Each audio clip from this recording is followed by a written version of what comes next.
Hello दोस्तों, स्वागत है आप सभी का हमारे यूट्यूब चैनल लिमिटेड क्लासेस में। और आज से हम स्टार्ट कर रहे हैं ज्योग्राफी।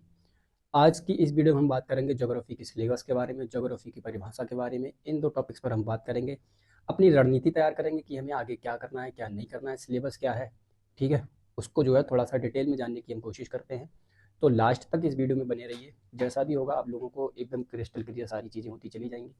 ठीक है, तो चलिए स्टार्ट करते हैं।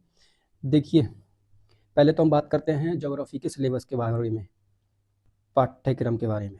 ओके, पाठ्यक्रम के बारे में बात करते हैं हम। तो देखिए, भूगोल को जो है हम दो पार्ट में डिवाइड करके देख सकते हैं। भूगोल जो है दो पार्ट में देखेंगे हम। पहला देखेंगे प्राकृतिक भूगोल, प्रकृति, और दूसरा मानव। ठीक है, प्रकृति से बनेगा आपका भौतिक भूगोल, भौतिक भूगोल, और मानव से बनेगा आपका मानव भूगोल। ओके, दो चीज़ें क्लियर हो गई। प्रकृति से बनेगा आपका भौतिक भूगोल और मानव से बनेगा आपका मानव भूगोल। अब इस वाले सिलेबस को हम पढ़ते हैं, पहले भौतिक भूगोल को, उसके बाद मानव भूगोल को। तो आप यहाँ पर ऐसे पॉइंट डाल लीजिए, भौतिक भूगोल, यही आपके नोट्स हो जाएंगे, भौतिक भूगोल। ओके, भौतिक भूगोल में हम क्या क्या पढ़ेंगे? तो इसमें तो हम पढ़ेंगे, पहले देखिए स्थल खंड के बारे में। स्थल खंड, जिसको हम कहते हैं भू आकृति विज्ञान, भू आकृति विज्ञान या भूगोल। ठीक है, भू आकृति विज्ञान या भूगोल। दूसरा हम पढ़ेंगे जलमंडल। ओके, जल मंडल, जिसको हम कह सकते हैं समुद्र विज्ञान या समुद्र भूगोल, समुद्र भूगोल, ओशिनोग्राफी जिसको इंग्लिश में बोलते हैं। ठीक है, नेक्स्ट जो हम पढ़ेंगे वो पढ़ेंगे आपका वायुमंडल। ओके, वायुमंडल,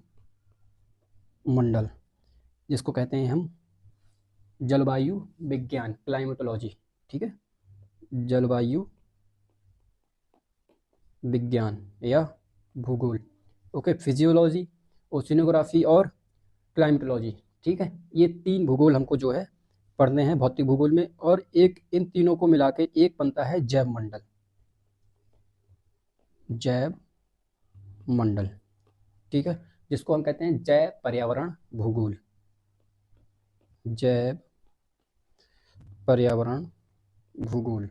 ठीक है, जहाँ पर हमारा जीवन है, इसको समझने की दृष्टिकोण से हम ऐसे समझ सकते हैं। आप तीन गोले बना लीजिए ऐसे करके। ठीक है, एक, दो और तीन।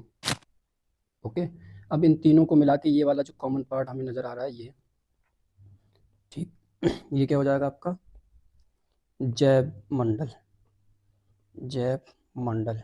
ये हमने मान लिया आपका क्या है, स्थलखंड, स्थलखंड। ओके, ये आपका जलमंडल या जलखंड, और ये वायुमंडल। ठीक है, वायुमंडल या वायु खंड, ये तीन हो गए। अब इन तीनों का जो कॉमन पार्ट होगा वो क्या होगा आपका जैव मंडल। तो ये तो बात होगी भौतिक भूगोल के सिलेबस के बारे में। भौतिक भूगोल में हमको इतनी चीज़ें कवर करनी है, जिसके बाद आपका भौतिक भूगोल मेंस, प्री और वन लाइनर सभी पॉइंट ऑफ व्यू से आपका कंप्लीट हो जाएगा। नेक्स्ट हम बात करेंगे इसके बाद में मानव भूगोल के बारे में। ठीक है, मानव भूगोल। मानव भूगोल में हम क्या क्या पढ़ेंगे? तो देखिए, मानव भूगोल में हम बहुत सारी चीज़ें पढ़ेंगे। पहला पढ़ेंगे आपका कृषि भूगोल, कृषि भूगोल। उसके बाद पढ़ेंगे हम संसाधन भूगोल, संसाधन भूगोल। उसके पश्चात पढ़ेंगे हम औद्योगिक भूगोल, औद्योगिक भूगोल। उसके बाद पढ़ेंगे परिवहन भूगोल, परिवहन भूगोल। नेक्स्ट हम पढ़ेंगे सामाजिक सांस्कृतिक भूगोल, सामाजिक सांस्कृतिक भूगोल। ओके, राजनीतिक भूगोल,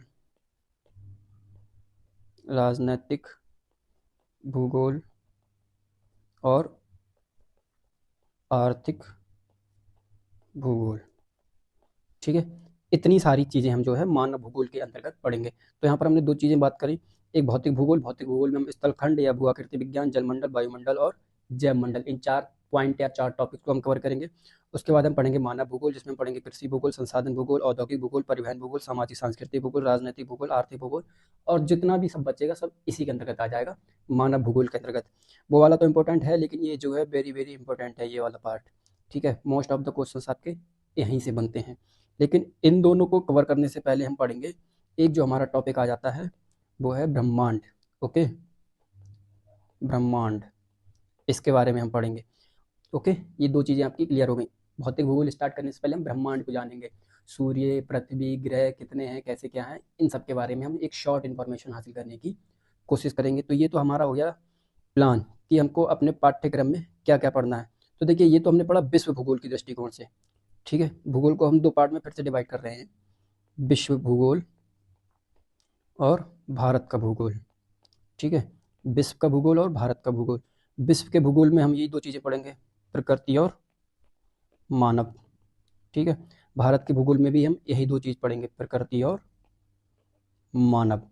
लेकिन जो भारत का जो भौतिक भूगोल है, ठीक है, उसको हम थोड़ा सा अलग पॉइंट ऑफ व्यू से पढ़ेंगे। जो भारत का जो भौतिक भूगोल है, इसको हम थोड़ा सा अलग चीज़ें इसमें पढ़ेंगे। तो देख लीजिए यहाँ पर भारत का भौतिक भूगोल भी आप एक हेडिंग डाल सकते हैं।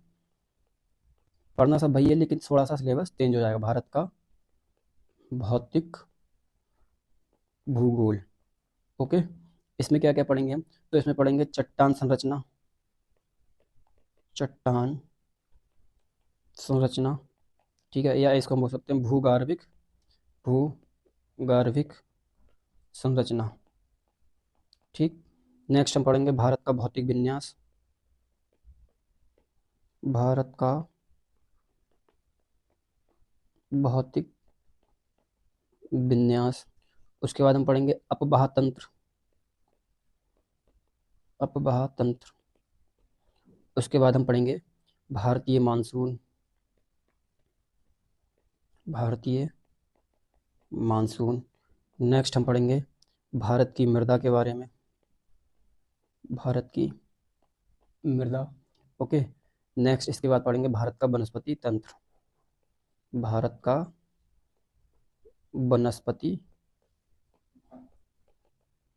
तंत्र। ये सारी चीज़ें हमको पढ़नी है, चट्टान संरचना या भूगार्भिक संरचना, ठीक है। उसके बाद भारत का भौतिक विन्यास, फिर अपवाह तंत्र, मानसून, और उसके बाद भारत की मृदा, तत्पश्चात भारत का वनस्पति तंत्र, ठीक है। तो इतनी सारी चीज़ें हमें जो है भारत के भूगोल में पढ़नी है। विश्व भूगोल में हमको क्या पढ़ना है भाई? 3 से 4 खंड जो भौतिक भूगोल के हैं वो, और मानव भूगोल, ठीक है। तो आपको आई होप सिलेबस जो है बहुत अच्छे से समझ में आ गया होगा। इसी के अंतर्गत सारा सिलेबस जो है डिफाइन हो गया है आपका, ठीक है। अब हमें बस टॉपिक्स को कवर करना है। तो ये लेक्चर फर्स्ट है। लेक्चर सेकंड में हम जो है स्टार्ट करेंगे। लेक्चर फर्स्ट आपका हो गया सिलेबस के बारे में। जो लेक्चर जो सेकंड हम पढ़ेंगे उसमें हम ब्रह्मांड के बारे में पढ़ेंगे, ब्रह्मांड के बारे में पढ़ेंगे, ओके। तो आई होप आप अच्छे से इसको तैयार करके आएंगे। अगर आपके पास कोई स्टडी मटेरियल है तो आप पढ़ लीजिए, अगर नहीं है तो कोई बात नहीं, आप वीडियो से कवर कर सकते हैं। एक बार हम सोर्स की बात कर लेते हैं कि आप कहाँ से ये पढ़ सकते हैं। तो देखिए, इसके लिए बेसिक सोर्स आप पकड़ सकते हैं NCERT की जो बुक आती हैं, ठीक है। कहाँ से लेकर? तो क्लास 6 to 12, अगर टाइम है तो 6 to 12 पढ़ लीजिए, नहीं तो आप जो है 11th एंड 12th, ये तो आपके लिए कंपलसरी हैं, ये आपको पढ़नी ही पढ़नी है, मैंडेटरी हैं ये, ठीक है। 11th 12th की 4 बुक हो जाएंगी आपकी, तो वो आपको खरीद लेनी है NCERT। और इसके अलावा आपके पास एक जो है मानचित्र होना चाहिए, ठीक है। स्टूडेंट एटलस का जो आता है वो ले लीजिए, ओके। हिंदी या इंग्लिश आप अपने हिसाब से इसको ले सकते हैं। और अगर हम इसकी बात करें स्टैंडर्ड बुक के बारे में, तो डॉक्टर खुल्लर की एक बुक आती है, ठीक है, आप उसको ले लीजिए। सबकी अलग अलग आती है, भौतिक भूगोल की अलग आती है, जलवायु भूगोल की अलग आती है, समुद्र भूगोल की अलग आती है, एक कंबाइन आती है, ठीक है। तो आप या तो कंबाइन वाली ले लीजिए या फिर सारी अलग अलग ले लीजिए, बजट के हिसाब से जैसा भी आपको पॉसिबल लगे, ठीक है। उसी हिसाब से इंडियन ज्योग्राफी की भी बुक आती है, वो भी आप खरीद सकते हैं, ओके। अगर ये सब भी ना ले पाएँ, डॉक्टर खुल्लर की ना ले पाएँ, तो एक और बुक आती है, महेश बर्णवाल की एक बुक आती है, ठीक है। बहुत अच्छी बुक है, स्टैंडर्ड बुक में आपका इसमें पूरा जो है NCERT बेस है, NCERT बेस है। आप इसको खरीद सकते हैं, इसको पढ़ सकते हैं। आई होप आप लोगों को ये वीडियो अच्छी लगी होगी। सिलेबस को हमने इसमें जो है डिस्कस किया है, ये आप किसी भी एग्जाम में बैठ जाइए, UPSC, PCS, SSC, NDA, police, army, जितने भी एग्जाम किसी में भी बैठ जाइए, UP triple S C, PET हो गया, ठीक है, किसी में भी आप बैठ जाइए, सब में जो है भूगोल के 4 से 5 क्वेश्चन आपको देखने को मिलेंगे।